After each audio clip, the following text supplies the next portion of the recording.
Now, climbing might sound really simple, but as soon as you take it off-road and on slippery terrain, it actually takes a lot of technique and skill. So I've enlisted the help of all-round off-road legend, Ellen Noble. Hopefully she's going to give us some tips and tricks to allow us to climb things like this a little bit more efficiently.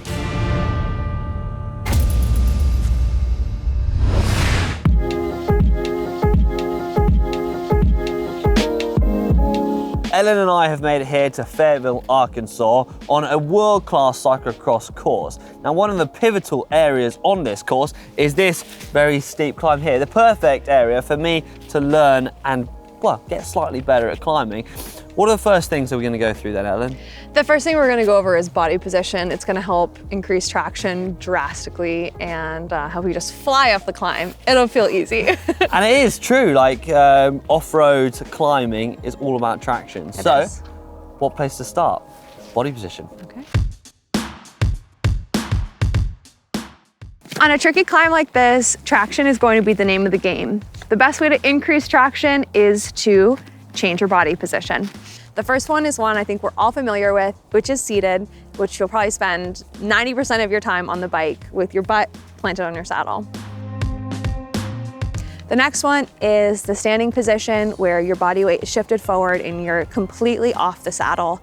If you were to go up a steep climb on the road, you would likely stand up and put your body weight centered over the bottom bracket and all of your power into the pedals. However, when traction is limited, you want to increase traction in your rear wheel to help you ascend faster.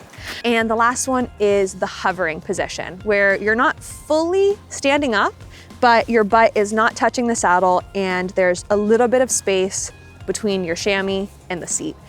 That is the type of position that you want to emulate on something where you don't have a lot of traction and you need to utilize as much traction as possible. Now that you've mastered your body position, it's important to think about power transfer. You'll review this in two aspects: pedal stroke and gear choice. With pedal stroke, you want to pedal smoothly. If you're pedaling choppily, your rear wheel will engage with the ground in a choppy manner, meaning that you'll have inconsistent traction.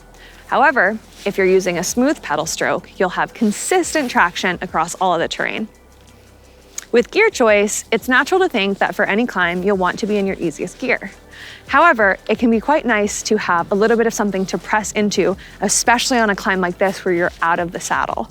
I typically go a couple of gears down in my cassette.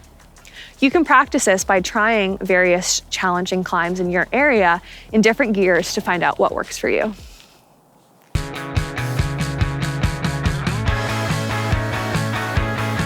The final and most nuanced part of this process is tire pressure.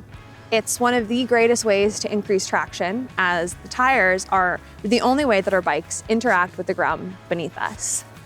Especially in the sport of cyclocross, tire pressure is a vital part of our race preparation and our culture. For reference, I would typically run on a course like this where it's very slippery, probably between 17 pounds in the front and 19 pounds of pressure in the rear. On a drier course, I would run 19 to 20 PSI, and I've even run as low as 12 PSI in certain races. Tire pressure is very personal depending on rider style and rider weight, but this could be a good starting point for you to consider yourself.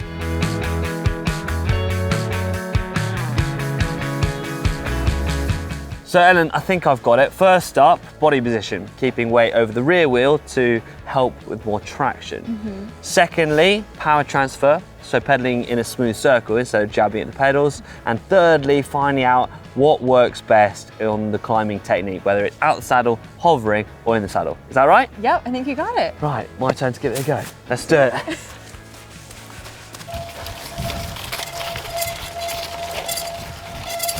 So there you have it, some tips and tricks that you can implement when doing steep climbs off-road, especially on slippery terrain like this.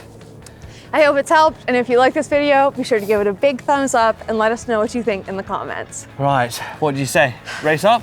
All right. I think it's the mount that I'm going to struggle with. Hold on, Ellen.